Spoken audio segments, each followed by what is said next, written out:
تو آپ کا دستور حکومت کیا تھا، خلافت کا سسٹم کیا تھا، کن بنیادوں پر انہوں نے اس کو کھڑا کیا؟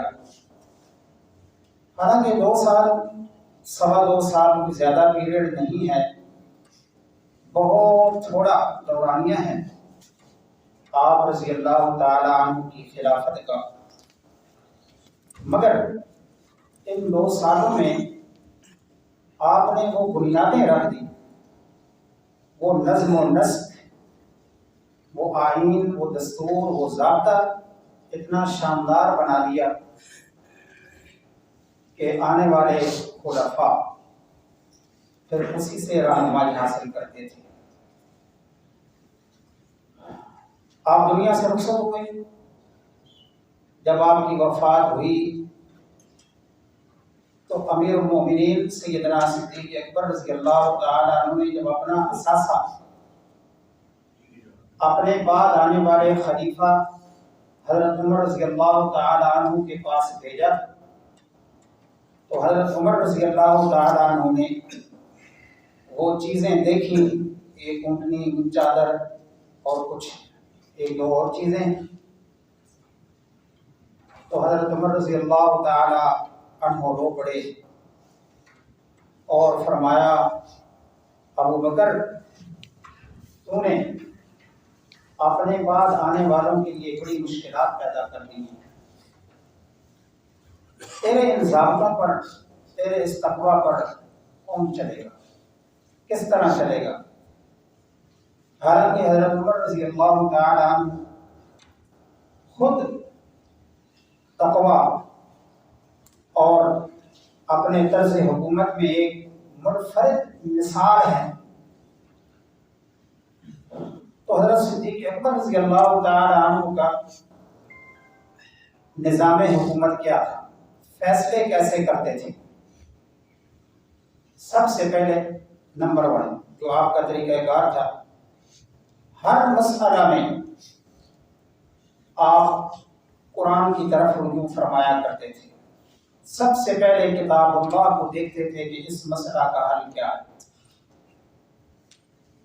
اگر وہاں آپ کو رہنمائی نہ ملتی تو پھر آپ حدیث رسول اللہ صلی اللہ علیہ وسلم کی طرف رجوع فرمایا کرتے تھے۔ اگر وہاں بھی کچھ آپ کو مواد میسر نہ ہوتا تو پھر آپ صحابہ کو بلایا کرتے تھے اور ان کے سامنے اپنا معمہ رکھا کرتے تھے کہ اس مسئلہ میں میری رہنمائی کریں۔ اگر کسی کے پاس کوئی رسول اللہ کا فرمان ہوتا اس مجلس میں تو وہ آپ کے سامنے رکھتا تو پھر آپ اس کے مطابق فیصلہ فرما لیتے، اگر کسی کے پاس نہ ہوتا تو پھر کون سے پوچھتے کہ اس بارے میں رائے دیں، تو پھر وہ جو رائے قائم کرتے اس کے مطابق آپ فیصلہ فرمایا کرتے تھے۔ تو گویا دوسرا سٹیپ آپ نے ایک مجلس شورا قائم کی ہوئی تھی، آپ کا نظام حکومت شورائی تھا، مشورہ سے اپنی حکومت اور خلافت چلایا کرتے تھے۔ اس مجلس شورا میں کون لوگ تھے؟ حضرت عمر، عثمان، علی، عبد الرحمن بن عوف، معاذ بن جبل، ابی بن کعب، زید بن ثابت رضی اللہ تعالی عنہ، یہ وہ تمام لوگ ہیں جو آپ کی مجلس شورا کے ارکان تھے، رکن تھے۔ تو سب سے پہلے ان کو بلاتے تھے، پھر مہاجرین اور انصار میں سے بھی لوگوں کا انتخاب فرمایا کرتے تھے۔ اس کے بعد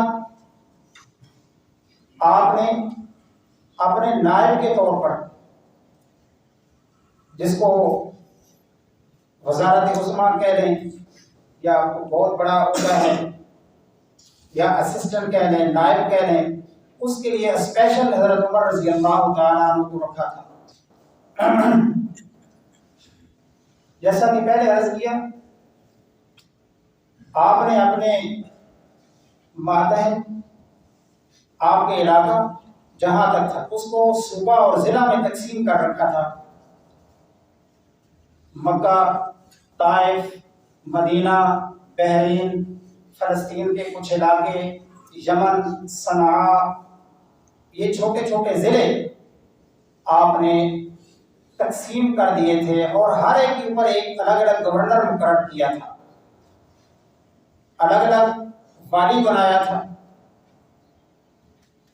ہر ایک کو ایک الگ الگ ڈیوٹی تفویض فرمایا کرتے تھے، اور آپ مدینہ میں بیٹھتے تھے اور مدینہ خود آپ کی نگرانی میں تھا، مدینہ کے والی اور حکمران آپ تھے۔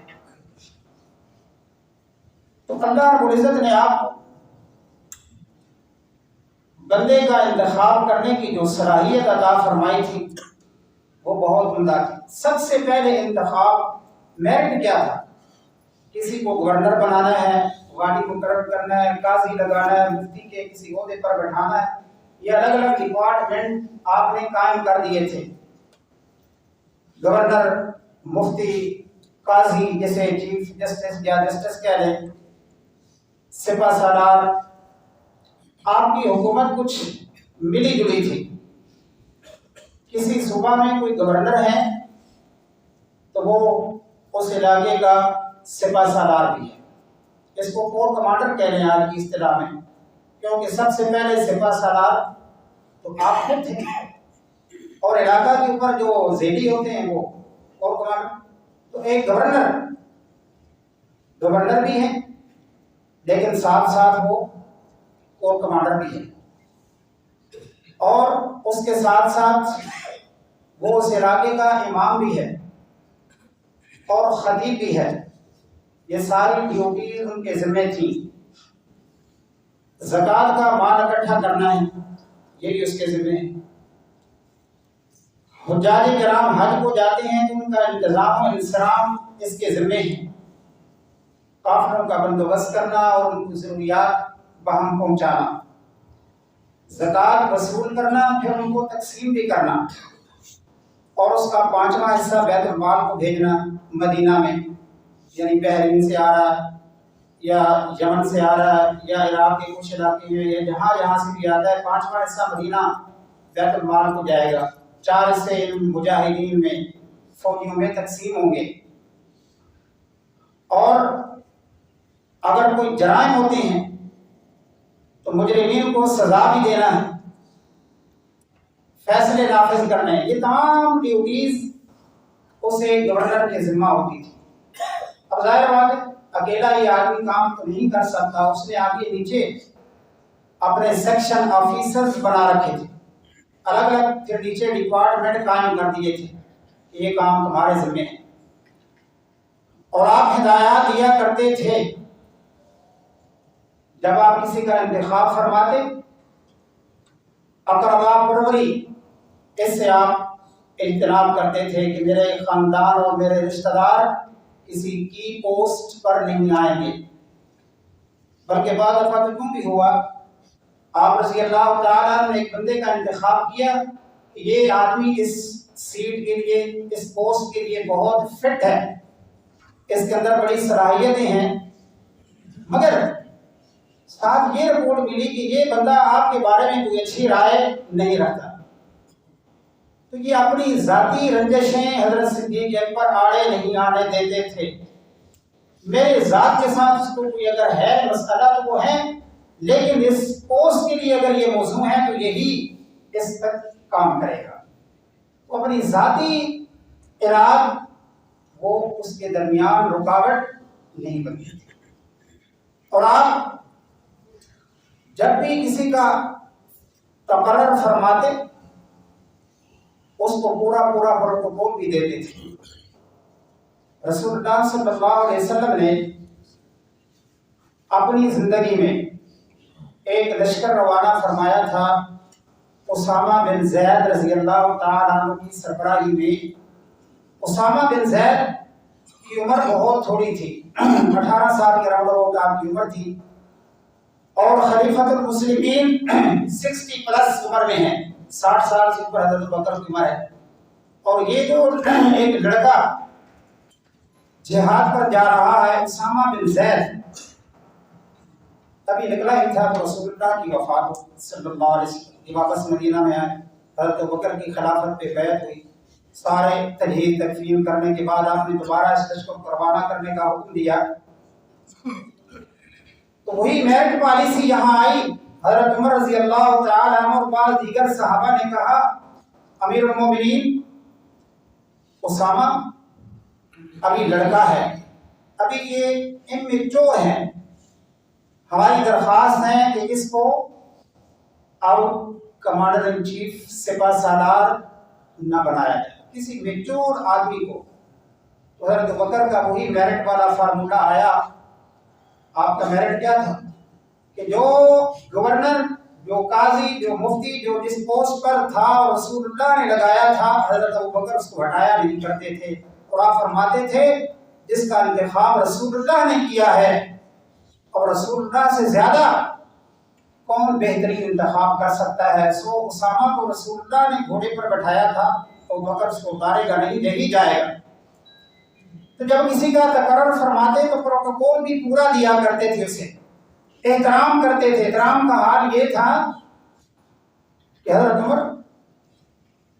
ان کی ضرورت تھی مدینہ میں حضرت ابوبکر کو، آپ یہ آرڈر جاری کر سکتے تھے کہ اسامہ عمر کو چھوڑ دو، مگر آپ نے فرمایا اسامہ میری ریکویسٹ ہے، عمر تیری ماتحتی میں اس جہاد پر جا رہے تھے، اگر عمر کو میرے پاس چھوڑ دے میری مشاورت کے لیے تو میرے لیے موزوں ہوگا۔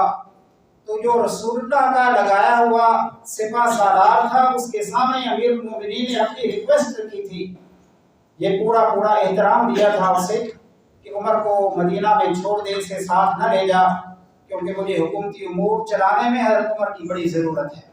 اسامہ نے کہا امیر المومنین میری طرف سے تو اجازت ہے۔ تو اس طرح حضرت اسامہ رضی اللہ تعالی عنہ سے حضرت عمر کو روک لیا تھا۔ پھر احترام اس قدر، مدینہ سے رخصت کرنے کے لیے امیر المومنین خود نکلے، اسامہ گھوڑے پر سوار تھے اور حضرت ابوبکر پیدل چل رہے تھے، اور دور تک اسامہ کو رخصت کر کے آئے، خود پیدل گئے، پیدل واپس آئے، اسامہ کو گھوڑے سے اترنے نہیں دیا۔ کیوں؟ یہ وہ اسامہ سپہ سالار ہے جس کو رسول اللہ نے سپہ سالار منتخب کیا ہے۔ تو اپنے عمال، والی، گورنر، سپہ سالاروں کو آپ رضی اللہ تعالیٰ عنہ بہت زیادہ احترام بھی دیا کرتے تھے، اور ہلکی پھلکی تو غلطیاں بالکل ہی معاف کر دیا کرتے تھے۔ اس کے علاوہ آپ نے باقاعدہ ایک قاضی القضاء، چیف جسٹس کا عہدہ قائم کیا، اور اس پر حضرت عمر رضی اللہ تعالیٰ عنہ کا تقرر فرمایا۔ پھر آپ نے لگائے ہوئے اس چیف جسٹس کے سامنے سر تسلیم خم کرتے تھے۔ دو مسلم تھے، اقرا بن حابس ایک، اور حضرت ابوبکر کے پاس آئے، امیر المومنین یہ ایک پلاٹ پڑا ہے شام لاٹ، اس کو اگر ہمارے نام الاٹ کر دیں تو حضرت ابوبکر امیر المومنین کی حیثیت سے وہ پلاٹ ان دو آدمیوں کے نام الاٹ کر دیا۔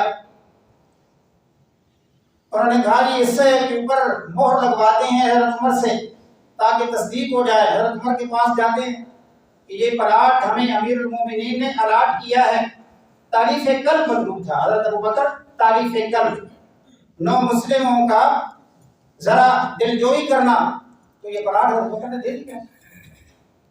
حضرت عمر کے پاس مہر لگوانے جاتے ہیں، حضرت عمر غصے میں آ گئے اور وہ پرچہ پکڑا ابوبکر کے پاس، امیر المومنین کے پاس، ابوبکر یہ پلاٹ آپ نے الاٹ کیا؟ ہاں میں نے الاٹ کیا ہے۔ آپ کو اتھارٹی کس نے دی ہے؟ یہ مسلمانوں کا مال ہے، اور آپ اس کو یوں تقسیم کر دیں گے، کس نوعیت پر کریں گے؟ ایک روایت میں آتا ہے حضرت عمر نے اس کو لے کر پھاڑ دیا۔ وہ لوگ بڑے حیران ہوتے ہیں اور کہتے ہیں کہ امیر المومنین آپ ہیں یا عمر؟ ابوبکر فرماتے ہیں ہونا تو عمر کو ہی چاہیے تھا، لیکن حضرت عمر اس فیصلے کو ابوبکر نے رد نہیں کیا۔ کیوں؟ یہ چیف جسٹس ہے، یہ قاضی القضاء ہے، اور امیر المومنین اس فیصلے کو تسلیم کرے گا۔ حضرت ابوبکر رضی اللہ تعالی عنہ ایک فائنانس ڈپارٹمنٹ بھی قائم کیا، اور اس پر ابو عبیدہ رضی اللہ تعالی عنہ کو نگران بنایا کہ جمع خرچ اس کی نگرانی تمہارے ذمہ ہے۔ اس پر مال آیا کرتا تھا، زکوٰۃ اور دیگر